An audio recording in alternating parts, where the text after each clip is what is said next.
ഞാൻ കഴിഞ്ഞ 2 വർഷമായിട്ട് സൗദിയിൽ ജോലി ചെയ്യാണ്.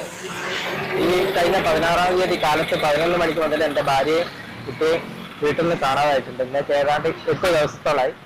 ഇതുവരെ വിവരമൊന്നുമില്ല. അന്ന് തന്നെ മിസ്സിംഗ് കേസ് ഉണ്ടായ സമയത്ത് തന്നെ ബാലുശ്ശേരി പോലീസിലും അതുപോലെ തന്നെ വടകര DYSPന്റെ നേതൃത്വത്തിലൊക്കെ പരാതി കൊടുത്തിട്ടുണ്ട്. ഇതുവരെ വിവരമൊന്നുമില്ല. എത്രയും പെട്ടെന്ന് എൻ്റെ മകനെ കണ്ടുപിടിക്കാനുള്ള ഒരു ഉദ്ദേശമാണ് എനിക്കിപ്പോൾ ഉള്ളത്. അതിന് പോലീസ് വേണ്ട രീതിയിൽ എന്നെ സഹായിക്കാനുള്ള വിശ്വാസം എനിക്കുണ്ട്. അതിൻ്റെ വേണ്ട കാര്യങ്ങൾ എത്രയും പെട്ടെന്ന് ചെയ്തിട്ട് എൻ്റെ മകൻ എവിടെയാണെന്നുള്ളത്, ഭാര്യ എവിടെയാണെന്നുള്ളത് കണ്ടുപിടിക്കാനുള്ളതാണ് എൻ്റെ ഇപ്പോഴത്തെ ആവശ്യം. അതിന് വേണ്ടിയിട്ടാണ് ഞങ്ങൾ ഇതിനെ ഇറങ്ങി തിരിച്ചിരിക്കുന്നത്.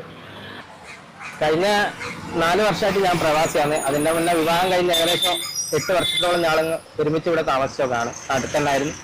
കുറച്ച് സാമ്പത്തികവും വീടിൻ്റെ പ്രശ്നങ്ങളൊക്കെ വന്നിട്ടാണ് രണ്ടാമത് ഞാൻ വിദേശത്തേക്ക് പോയത്. ഇപ്പോൾ ഏകദേശം 2 വർഷമായിട്ട് ഞാൻ സൗദിയിൽ ജോലി ചെയ്യാണ്. ഈ മാസം 21-ാം തീയതി നാട്ടിൽ വരാനൊക്കെ ടിക്കറ്റും കാര്യമൊക്കെ എടുത്ത് നിൽക്കുമ്പോഴാണ് ഇങ്ങനെ ഒരു മിസ്സിംഗ് കേസ് വന്നത്. എനിക്കിപ്പം തന്നെ കാര്യമായിട്ട് എൻ്റെ മകനെ തിരിച്ചു കിട്ടാന്നുള്ളതാണ്. അതിന് വേണ്ടിയിട്ടാണ് ഞാനിപ്പോൾ പരമാവധി ശ്രമിക്കുന്നത്. പക്ഷേ എന്താണ് ഇതിൻ്റെ പുറകിൽ നടന്നത്, എന്തെങ്കിലും ദുരൂഹത ഉണ്ടോ അതൊന്നും എനിക്കറിയില്ല. ഞാൻ വീട്ടിൽ വിളിക്കുമ്പോഴോ മറ്റു കാര്യങ്ങൾ സംസാരിക്കുമ്പോൾ ഒന്നും അങ്ങനത്തെ ഒരു പ്രശ്നമോ കാര്യം എൻ്റെ വീട്ടിലില്ല. വളരെ സന്തോഷപൂർവ്വമാണ് കാര്യങ്ങളൊക്കെ നീങ്ങിപ്പോകുന്നത്. പ്രത്യേകിച്ച് കഴിഞ്ഞ 2 വർഷം ഞാൻ പറഞ്ഞല്ലോ, ഞാൻ പ്രവാസി ആയതുകൊണ്ട് അങ്ങനത്തെ ഒരു പ്രശ്നങ്ങളോ കാര്യങ്ങളോ ഒന്നും വീട്ടിലില്ല. പിന്നെ ഒരു സുപ്രഭാതത്തിൽ നാട്ടിലേക്ക് വരാമെന്ന് വിചാരിച്ച ഒരാൾ പെട്ടെന്ന് ഇങ്ങനത്തെ ഒരു കാര്യങ്ങൾ കേൾക്കുമ്പോൾ മാനസികമായിട്ട് തകർന്നു പോകും. സത്യത്തിൽ ഇവക്കൊന്നും വേറെ പണിയൊന്നുമില്ല എന്നാണ് ഇപ്പം ഞാൻ വിചാരിക്കുന്നത്.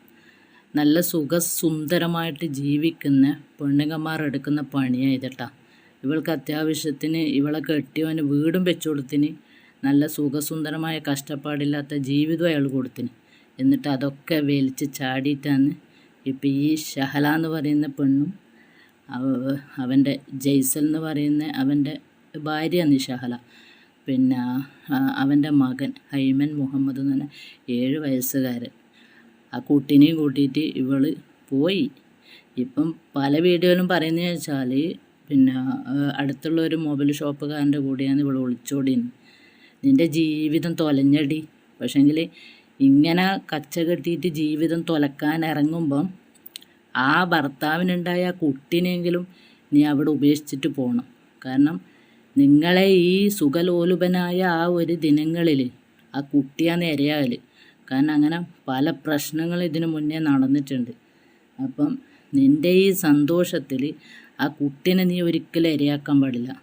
ആ ജയ്സൽ എന്ന് പറയുന്ന ആ ഒരു ഹൈമൻ എന്ന് പറയുന്ന 7 വയസ്സായ മോന നിനക്കൊന്നുമില്ലെങ്കിൽ അവിടെ വീട്ടിൽ ഉപേക്ഷിച്ചിട്ട് പോയിക്കൂടെ? നീ എൻ്റെ സൗകര്യം അന്വേഷിച്ച് പോകുമ്പം നീ ആ കുട്ടീനെങ്കിൽ അവിടെ ബാക്കിയേക്കണം. ഇപ്പം അവർ പറയുന്നത് നിങ്ങൾ വീഡിയോയിൽ നന്നായിട്ട് കേട്ടിട്ടുണ്ടാവും അല്ലേ? അവർ ഭാര്യനെ വേണമെന്ന് പറയുന്നില്ല, എൻ്റെ മകനെ കണ്ടെത്തിയാൽ മതി എന്നാണ് പറയുന്നത്. ഭാര്യക്ക് പിന്നീടാണ് സീറ്റ് കൊടുക്കുന്നത്. അപ്പം അത്രയും വെറുത്തടി നിന്ന. ഇനിയിപ്പം നീ മറ്റുള്ളവൻ്റെ കിടക്ക പങ്കിട്ട നിന്ന ഒരുവിധം നല്ല മനസ്സുകാരനാണ് ഈ ജയ്സലെങ്കിൽ നിന്നെ സ്വീകരിക്കും, ഇല്ല നിന്നെ റിജക്റ്റ് ചെയ്യും. 13 പവനും അത്യാവശ്യം ഡ്രസ്സെല്ലാം എടുത്തിട്ട് ഇവൾ പോയിന്. അവൻ്റെ കാമപ്രാന്ത് കഴിഞ്ഞിട്ടാകുമ്പം നിന്നെ അവൻ വലിച്ചെറിയും കറിവേപ്പില പോലെ.